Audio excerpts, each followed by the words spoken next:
Hello, welcome to Go Beyond Betty. Today we're going to make Irish soda bread without raisins. A lot of people don't like raisins. I don't know why, I love them, but I'm going to show you a couple different options today to make a really easy, delicious, fast bread without raisins. So, starts with flour, as all bread. 4 cups of all-purpose flour. If you don't want any sweetness to your bread, I would still put maybe a teaspoon of sugar in there, but I want kind of a sweeter loaf today, so I'm going to use a 1/4 cup of sugar. And we need equal amounts of baking soda and salt. So 1 teaspoon baking soda, 1 teaspoon salt.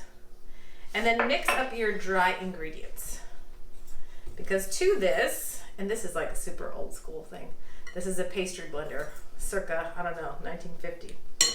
We need a 1/2 stick of cold butter that is chunked up.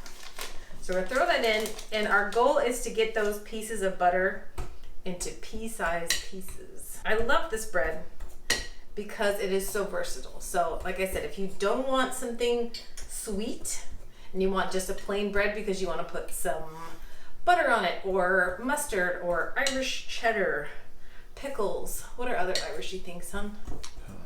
Cabbage. Yes. But just say you wanted more of a bread to go with dinner, then I would just do a standard bread. And it's kind of like a beer bread. If you've ever seen recipes where you can just use a beer and, what is it, self-rising flour, more or less? Yeah.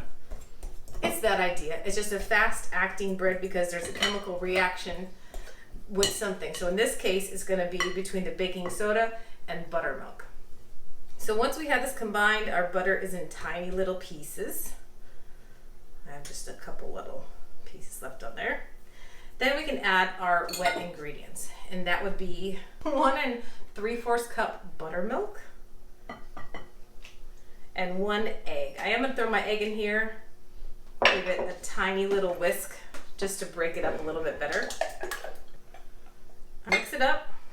This is a no-knead bread. That's the other thing. So not only do you not have to wait and have it rise, you don't even have to knead it. You just need to get it to come together. You don't even need a fancy pan.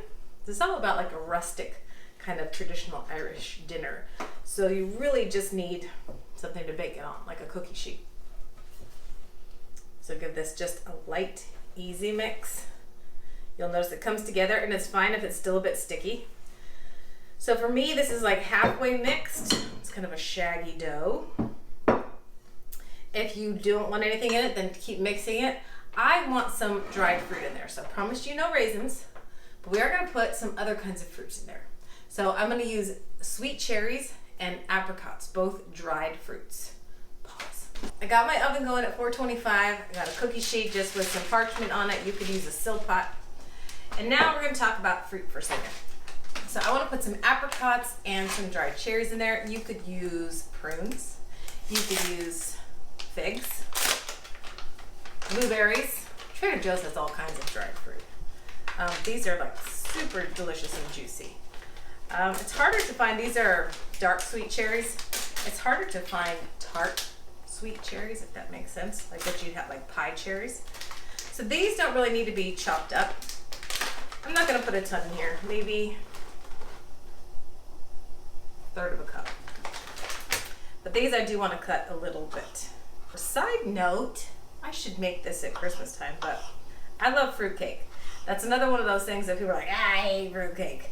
Well, you know what? You've never had my fruitcake, because I don't use that green pineapple or those neon red cherries. This is what I use. I use real dried fruit. And the cake is very basic. It's just kind of like this, honestly. It's very much just flour, butter, not a lot else.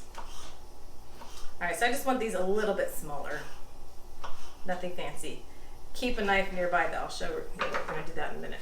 So, get this mixed in here. Once it gets to a point where it's pretty sticky, you're gonna have to go in with your hands. That looks pretty good. Honey, why don't you come over? Oh. Sure. So I did add a little bit more flour because it was too sticky. I think sometimes when I measure flour in the 4-cup glass Pyrex thing, it's not always accurate. That's why you probably should always measure with grams. US, we need to catch up on that. All right, so this is just roughly come together. That's all you need. Just get it roughly put together. Get it with your hands. Oh, she's a bit too juicy.